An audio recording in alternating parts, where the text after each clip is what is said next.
আসসালামু আলাইকুম। আলহামদুলিল্লাহ। আজকের আলোচনার বিষয় হচ্ছে মানুষ ও জিন সৃষ্টির উদ্দেশ্য বা হিকমত।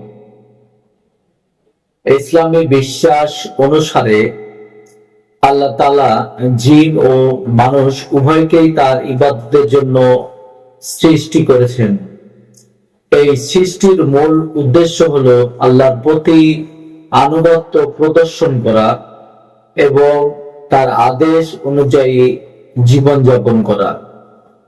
জিনের সৃষ্টির হেকমত বা কারণ হলো আল্লাহ নিজেই তাদের সৃষ্টি করেছেন এবং তারা আল্লাহর আদেশ মান্য করার জন্য বিদ্যমান। মানুষ সৃষ্টির উদ্দেশ্য, এক নম্বরে আল্লাহর ইবাদত। আল্লাহ তাআলা মানুষকে সৃষ্টি করেছেন এক ও অদ্বিতীয় আল্লাহর ইবাদত করার জন্য। নাম্বার দুই, আল্লাহর আদেশ পালন। মানুষকে আল্লাহ তার আদেশ মোতাবেক চলার নির্দেশ দিয়েছেন। নাম্বার তিন, আল্লাহর প্রতি আনুগত্য।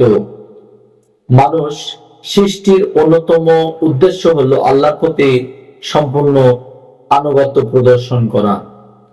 জিন সৃষ্টির উদ্দেশ্য,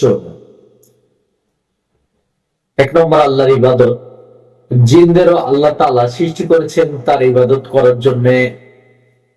আদেশ পালন, দুই নম্বর, তারা প্রয়োজনে বিভিন্ন আকার ধারণ করতে পারে এবং আল্লাহর আদেশগুলো পালন করে। তিন নম্বর অদৃশ্য সত্তা। জিন হলো বুদ্ধিমান ও অদৃশ্য সত্তা যারা আল্লাহর হুকুমের অধীনে কাজ করে। পরিশেষে বলা যায় মানুষ ও জিন উভয়েরই সৃষ্টির মূল হিকমত বা কারণ উদ্দেশ্য হলো আল্লাহর উপাসনা অর্থাৎ ইবাদত ও তার নির্দেশ পালন করা।